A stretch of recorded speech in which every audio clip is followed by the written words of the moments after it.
Jumuiya kuimarisha taaluma na maadili ya Kiislamu Zanzibar, JUKTAM KIS, kwa mafunzo ya dini na sunna kwa Uislamu. Usiache kusubscribe, kulike na kucomment ili uwe kwanza kupata taarifa kila tunapoweka video mpya. Mimi naitwa Madam Faiza Mohamed Abdul Qadir, ni mfanyakazi wa Wizara ya Afya. Tutaangalia kwa ufupi au kwa uchache umuhimu wa kujua nini umuhimu wa kuifahamu ile afya ya akili, kwa sababu kama vijana, kama watoto ambao mnakuwa mnahitaji kufahamu mambo mengi ambayo yanachangia afya ya akili kuzorota.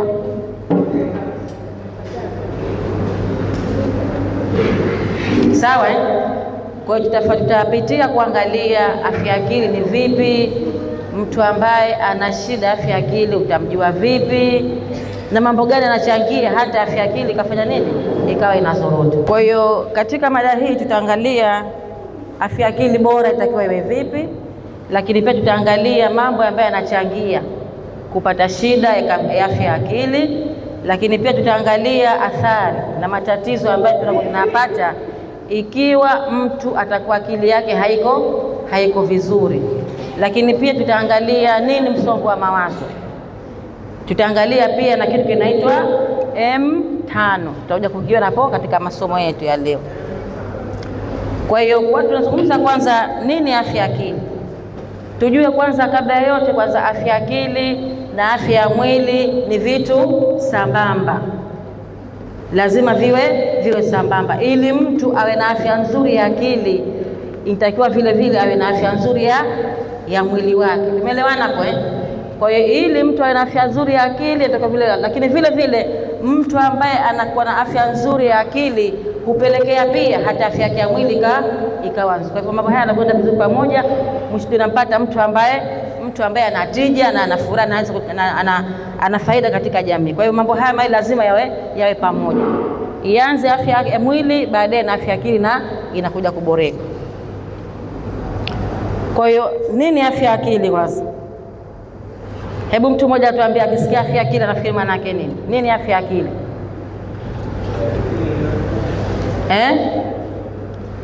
Nini afya ya akili? Au mtu afya ya akili po sawa utamjuaje? Asalamu alaykum wa rahmatullahi wa barakatuh. Wa alaykum assalam wa rahmatullahi wa barakatuh.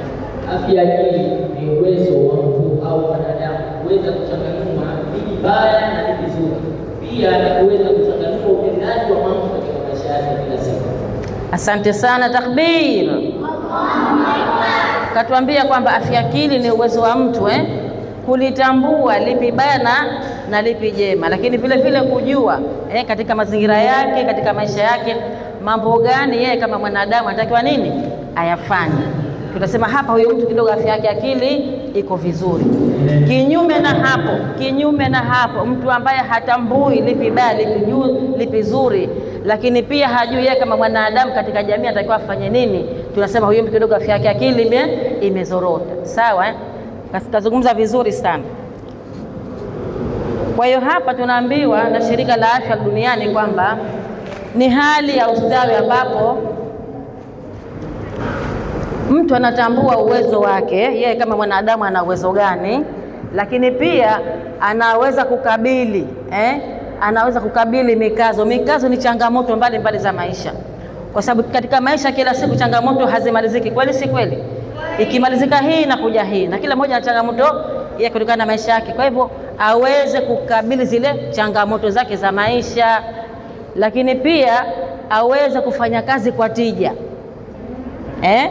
Aweze kuwa ni mtu ambaye ana maana katika jamii. Sawa, aweze kuwa ni mtu ambaye anachangia katika jamii yake. Kwa hiyo mtu akiwa na haya hapa, tunasema huyu mtu afya akili yake iko vizuri. Aweze kujielewa yeye ni nani, na unapojijua wewe ni nani utajua wewe ufanye nini. Mfano mimi mwanafunzi ufanye nini? Uende shule kwa wakati, ruhusu masomo yako, usikilize wazee wako, usikilize walimu, ufanye majukumu yako kama ulivyotakiwa. Ujitambua wewe ni mwanafunzi. Kama wewe ni mzee, ni mama, ufanye nini?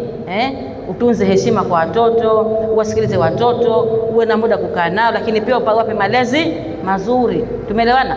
Kwa kila mmoja ajielewe yeye ni nani, hawezi kufanya mambo yake kama vile inavyomhitajia. Tukitaka kujua sasa nini dhana ya afya akili. Afya akili imekusanya mambo gani? Tunaona hapo Kwanza tujue kwamba mtu ambaye ana afya akili ni wale watu ambao wanakuwa na ukarimu. Ndio tumeelewana Mtu ambaye kile kiko sawa sawa anakuwa mkarimu kwa wenziwe. Hiyo ni dalili moja. Lakini kingine vile vile ni mtu ambaye anaweza kutunza wakati wake. Sio mtu kifika saa ya shule umelala, hujui shule saa ngapi, unachelewa saa ngapi, tumeelewana hivyo. Uende kazini za siku unachelewa. Mtu ambaye kile kiko sawa sawa anatunza wakati wake. Ikifika saa unajua hii saa sala. Ikifika saa anatunza sana kila wakati, anafanya jambo ambalo wakati ule unamhitajia kufanya, anatunza wakati wake. Lakini kingine vile vile ni mtu ambaye anajenga uelewa na kujitambua. Unakuta kama ni mwanamke, ujue kama ni mwanamke wa Kiislamu, unajistiri, unajihifadhi, uchanganyike na makundi ambayo maovu yatakupotezea imani yako, uwe unajielewa na kujitathmini. Lakini pia uweze kutambua, uwe na ujuzi, ujue una ujuzi gani na utumie ujuzi wako. Kila mwanadamu anatakiwa awe faida katika jamii. Kile ambacho unakifahamu unakitumia kunufaisha jamii na watu wengine. Isiwe mtu ambaye huna tija, umekaa tu. Kama una elimu, eneza elimu yako. Kama una ufundi fulani, eneza ufundi wako. Yaani huyo ndio mtu ambaye akili yake inafanya kazi vizuri. Lakini kingine ni kwamba mtu ambaye akili yake, dhana ya akili iko sawa sawa, mtu ambaye awe na malengo. Kila mmoja katika dunia hii takiwa awe na malengo yake ya maisha. Tumeelewana jamani hivyo? Sio unaishi tu, unalenga katika maisha yako uwe nani? Niwe Muislamu bora, kila siku niwe kila siku nibadilike. Mambo maovu niawache, niwe pengine nije kuwa mtaalamu, pengine nije kuwa mzazi bora, nije kuwa mwanafunzi. Yaani uwe una malengo na malengo yale unafanya kazi ilifanya nini? Upate kuyafikia. Ikiwa umelenga kuja kwa pengine mfano daktari mzuri, kwa hivyo usome kwa bidii, usikilize walimu wako, hatimaye lengo lako fanya nini? Uje kulifikia lengo.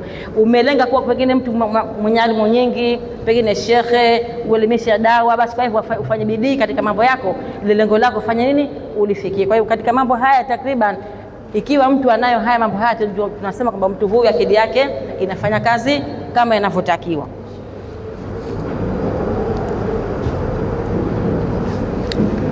Tunasema kwamba ugonjwa wa akili, mara nyingi watu wana ugonjwa wa akili ni ugonjwa ambao hauambukizi.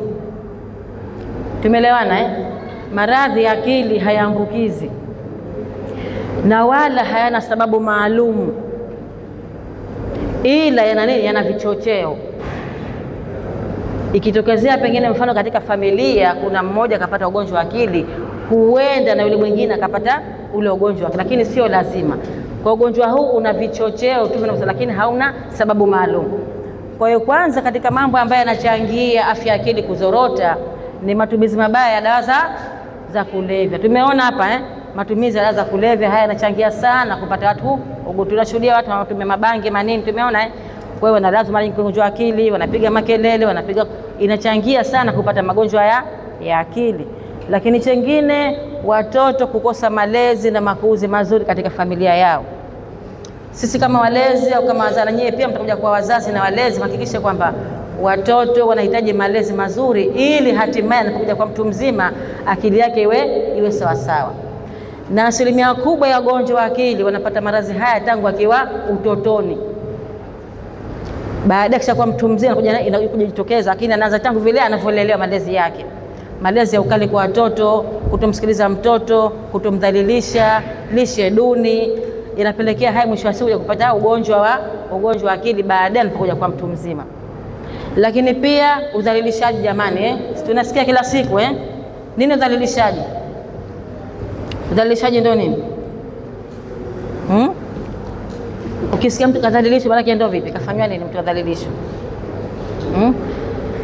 Hajapata kusikia udhalilishaji?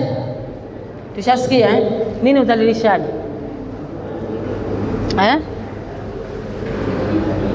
Hem, tuambie. Jaribu. Udhalilishaji ndio nini? udhalilishaji umekuingiliwa kinyume na maumbile yake. Takbir, Allahu Akbar. Hiyo ni aina moja ya udhalilishaji. Mtu kama atakuwa anaingiliwa kinyume na maumbile, kama anaposikia watu habari mambo yanayofanya, ni aina moja ya udhalilishaji. Lakini pia mtu hata kumpa mtu jina baya.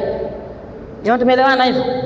Kumpa mtu pia jina baya ni kumdhalilisha. Jumuiya kuimarisha taaluma na maadili ya Kiislamu Zanzibar, JUCTAM KIS, kwa mafunzo ya dini na sunna kwa Uislamu. Usiache kusubscribe, kulike na kucomment ili uwe kwanza kupata taarifa kila tunapoweka video mpya.